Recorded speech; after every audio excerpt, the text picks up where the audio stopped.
applaudit les petites filles qui entrent.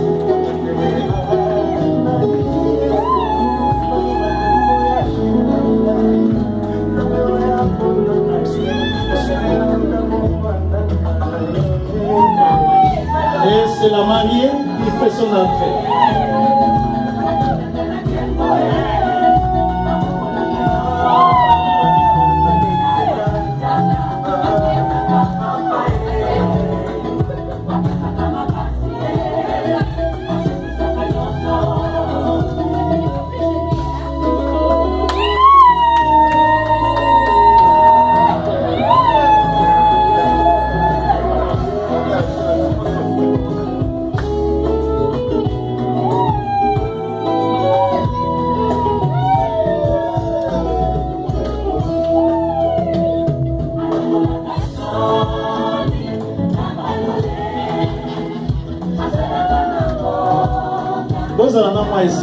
Elle a ça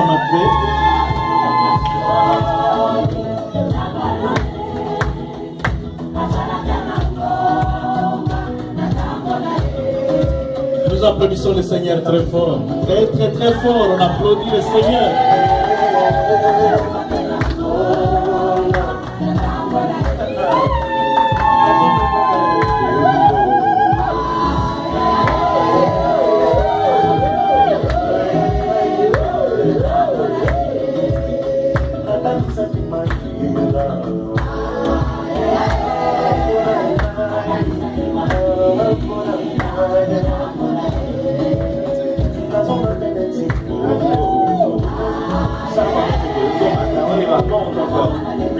On peut arrêter maintenant, ça va. Et tout enseigné est en train de se faire au nom de Jésus-Christ. Amen. Alors nous appelons le pasteur Aimé. Nous pouvons nous asseoir. Non, restons debout. Sorry. Restons debout. Nous allons faire la prière d'ouverture avec le pasteur Aimé Belégui. Nous avons les effets. Nous voulons ce soir, comme un seul homme, reconnaître que ta Seigneurie enseignée. Comme tu as dit, que le mariage soit honoré de tous. Nous sommes réunis pour accomplir cette portion de l'Écriture. Laisse que tout ce qui se fera enseigner soit pour ta sainte gloire. Et que le Saint-Esprit conduise toutes choses. Nous voulons nous réjouir avec toi. Nous voulons nous plonger dans ta présence par la grâce que tu nous accordes avec le Saint-Esprit au nom de Jésus. Bénis ces moments au nom de Jésus. Amen. Nous pouvons applaudir le Seigneur et nous asseoir. Nous célébrons aujourd'hui le mariage de notre frère Nestor Luamba Kwevi. Je croyais qu'on allait applaudir. Avec notre sœur Huguette Matuvanga Mabakila. Tous ces noms compliqués vont tomber aujourd'hui et elle sera seulement Huguette Kwevi. Amen. Très rapidement, allons dans la parole de Dieu, parce qu'on ne fera pas longtemps. Je vais lire un passage, ça sera dans Cantique des Cantiques. Cantique des Cantiques.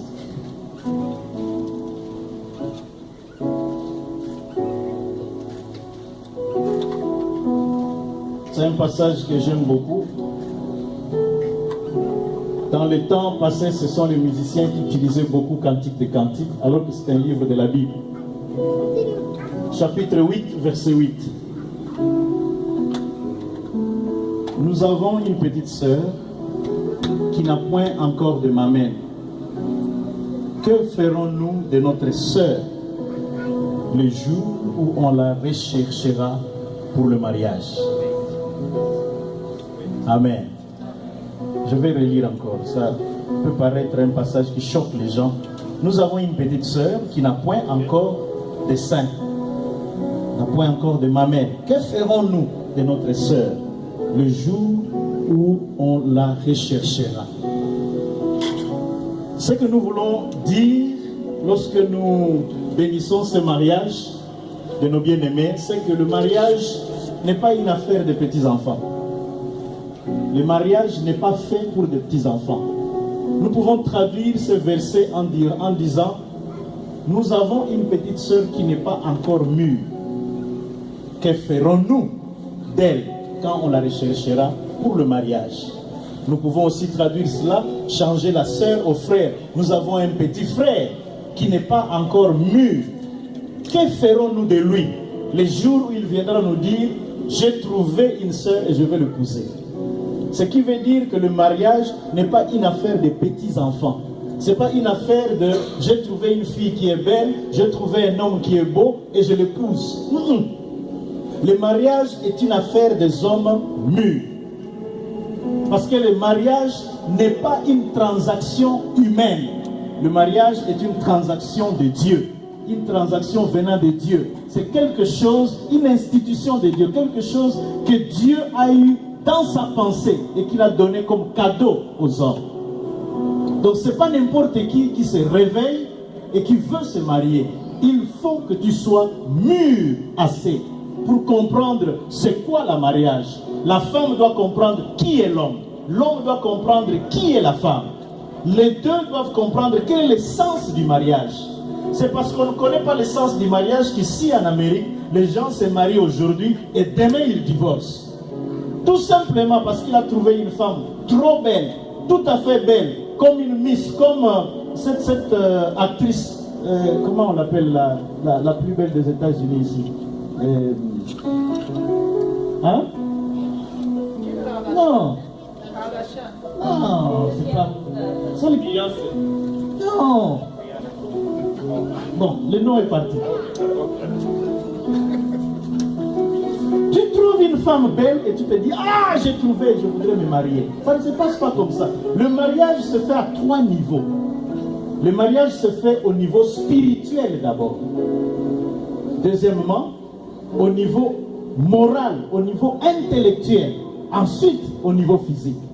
Le mariage n'est pas une affaire de physique seulement. Le mariage est une affaire spirituelle. D'abord, vous devez savoir, vous deux, qui vous priez. Où vous allez pour la prière. Comment ça se fait? Vous croyez en quoi? Est-ce que la personne est chrétienne ou pas? Et si elle est chrétienne, elle croit en quoi? Alléluia. Donc il faut que ces choses soient connues. Parce que spirituellement, vous devez être au même point. Ou penser aux mêmes choses. Réaliser les mêmes choses. Comprendre les mêmes choses. Sinon, dans le mariage, vous serez celui-ci veut donner la dîme, l'autre ne veut pas donner la dîme. Parce qu'il ne croit pas en ça. Et il y a guerre dans le foyer. Sinon, vous allez être quelqu'un qui... Tu es chrétien, mais ton partenaire n'est pas chrétien. Et il y aura la guerre. Tu veux aller à la prière, tu veux aller faire ceci, l'autre n'est pas content. Donc c'est une affaire spirituelle. Et puis la Bible dit que le dernier jour, il y a un qui sera pris, un qui ne sera pas pris. Quel genre de couple où il faut qu'il y ait quelqu'un qui reste et aille en enfer et un autre va au ciel? Le mariage est une transaction spirituelle d'abord.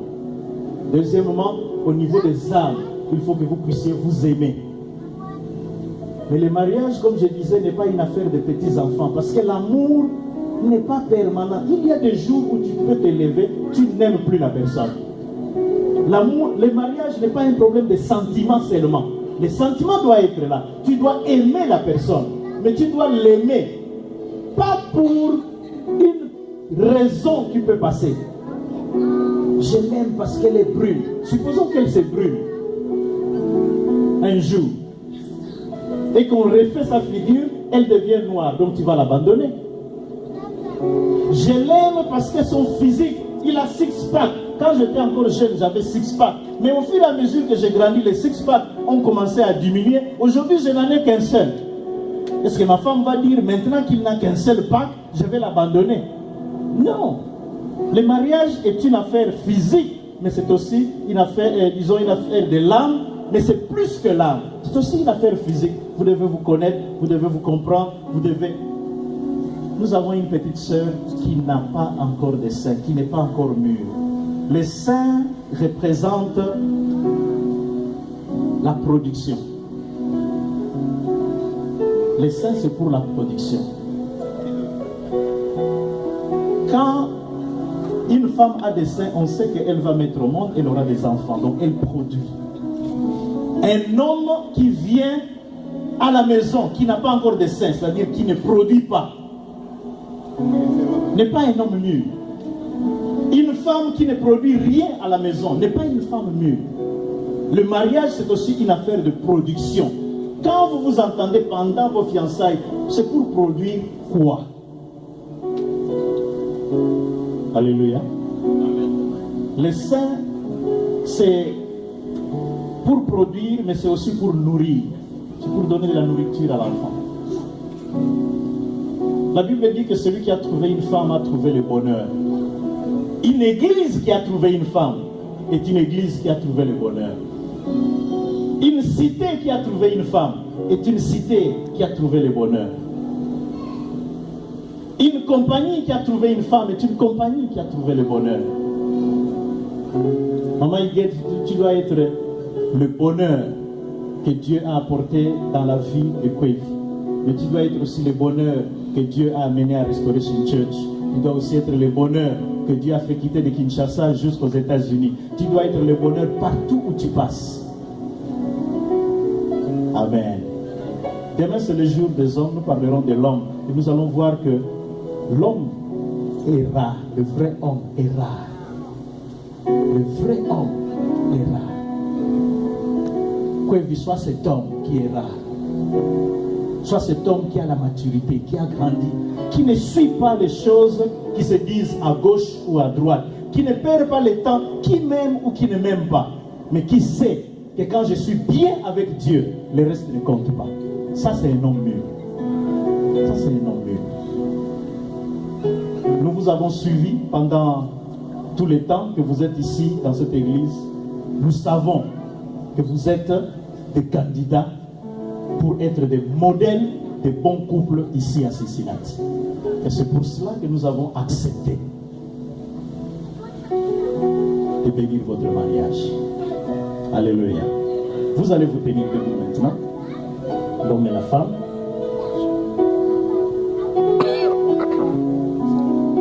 Nous croyons que vous deux, vous êtes libres. Nous croyons que vous avez des mamelles. Nous croyons que maintenant, si nous vous présentons devant Dieu, devant les hommes, c'est que vous êtes capables.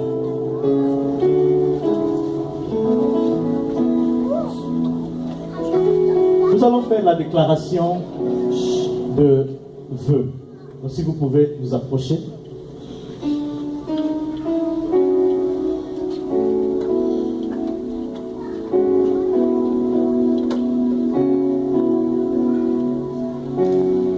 J'avais dit qu'il y a un frère qui a eu 4 enfants, c'était 5 enfants avec son épouse, et puis a prié Dieu pour lui demander, Seigneur, si c'est ma femme, dis-le-moi.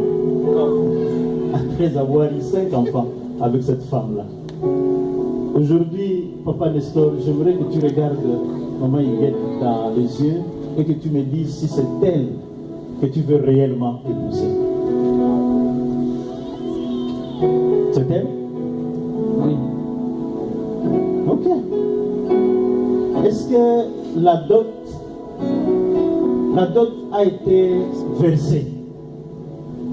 Oui, bien sûr. Donc, nous sommes témoins de cela. Nous savons que à partir de Kinshasa, ceux qui sont à Kinshasa nous suivent, la famille nous suit là-bas. Ils savent que Nestor a donné toute la dot.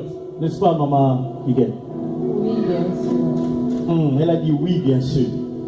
Donc c'est certain, c'est sûr que la dot a été payée parce qu'à l'église, nous venons bénir ce qui a déjà été fait, que ce soit dans le mariage coutumier, que ce soit à la commune.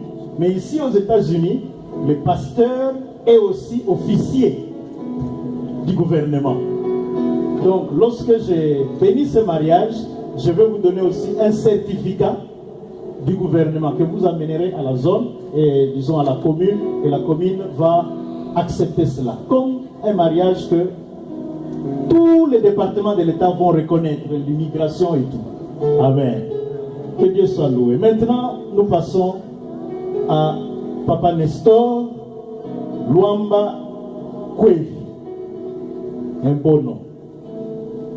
Est-ce que tu acceptes Maman Iguette Matuvanga Mabakila pour être ta légitime femme, pour l'aimer, la chérie, lui donner la joie, la paix, vivre avec elle en temps de peine, de maladie, ou en bonne santé, de ne voir que elle et rien que elle, autant que vous serez en vie. Oui. Je crois que les gens n'ont pas entendu parce que personne n'a applaudi. Dis-le encore. J'ai dit oui, bien sûr. Amen. Nous passons à Maman Iguette. Maman Iguette Mabakila Matuvanga, est-ce que tu acceptes de prendre M. Nestor Luamba Kwevi ici présent pour être ton mari, pour l'aimer, le chérir, vivre avec lui en temps de paix, de joie, de peine, de maladie ou de bonne santé, de ne voir que lui et d'oublier tous les autres hommes de la terre autant que tu seras en vie? Oui, j'accepte. Amen. Gloire au Seigneur. Alors ils ont accepté. Maintenant, nous n'avons plus de choix que de le bénir. Mais avant qu'on le bénisse, il faut qu'il fasse l'échange des rings, des alliances. Est-ce qu'il y a quelqu'un qui a des alliances ici? Ok. Ah, l'alliance a la forme, ce qui porte l'alliance, c'est en forme de cœur. Terrible. C'est la même chose, vous avez le même doigt. Qu'est-ce qui est pour monsieur, qu'est-ce qui est pour madame, je ne sais pas. C'est la même chose. Ok. Voilà. Nous allons commencer par toi, Papa Nestor, parce que c'est toi le chef de la famille. C'est toi le chef de la famille, c'est toi à qui Dieu donne Iguette pour ta joie, pour ton bonheur dans la maison. Alors, je n'aimerais pas te donner des mots, parce que je n'étais pas là où vous aviez commencé. Donc, tu vas lui mettre l'anneau au doigt et tu vas dire des choses bien. Tu les dis simplement, mais bien. Comme au jour où tu l'avais rencontrée pour la première fois. Et qu'est-ce que tu lui as dit à cette femme pour qu'elle vienne te suivre? Alors fais-le. Donne les doigts, maman. Parle. Iguette, tu sais que le premier jour où je t'ai vu, quand je vous ai aimé, je vous avais dit que tu seras la mère de mes enfants. Et voilà aujourd'hui, par la force divine, je viens au devant de Dieu et au devant de tout le monde montrer mon amour devant tout le monde. Et je dis que je t'aimerai pour toujours, pour toute ma vie.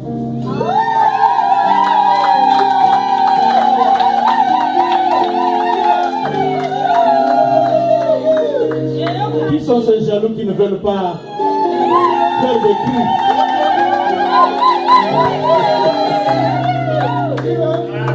Ok. Maman Iguette, je sais que c'est pénible pour la femme africaine de dire des mots d'amour. Alors on dit, là-bas j'entends que c'est pas pénible. Alors chante, dis, faites n'importe quoi pour montrer à Nestor que tu vas l'aimer. Chico. Elle l'a appelé des noms.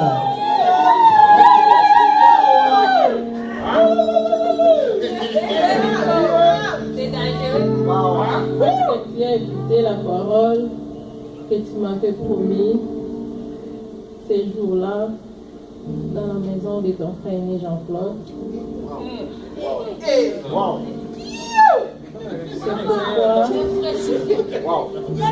C'est pourquoi aujourd'hui, je te mets cette alliance comme signe de mon amour, de ma fidélité. Je te promets aussi de t'aimer plus, de te chérir, de te rendre très heureux jusqu'à la mort qui nous sépare. Amen.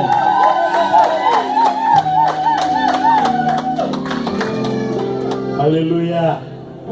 Elle a été précise, elle sait même où ça s'est passé. Elle peut même nous dire à quelle heure. C'est terrible, les femmes. Mais papa, elle a parlé de la fidélité. L'homme a quelque chose sur la fidélité. Ah, Iguette, mon amour, tu sais que moi aussi je suis fidèle.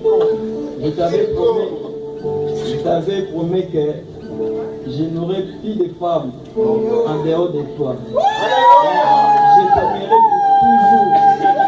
Donc tu es ma femme pour toute la vie. Amen. C'est très bon, papa. Mais il t'a aussi appelé Tchéco. Tchéco. C'est Tchéco.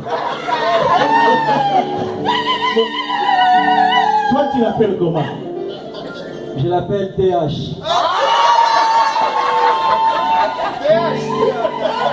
Alléluia. Les pasteurs qui sont ici, venez, nous allons prier pour nos bien-aimés. Avec ça, tu peux te venir. Ok. Que les pasteurs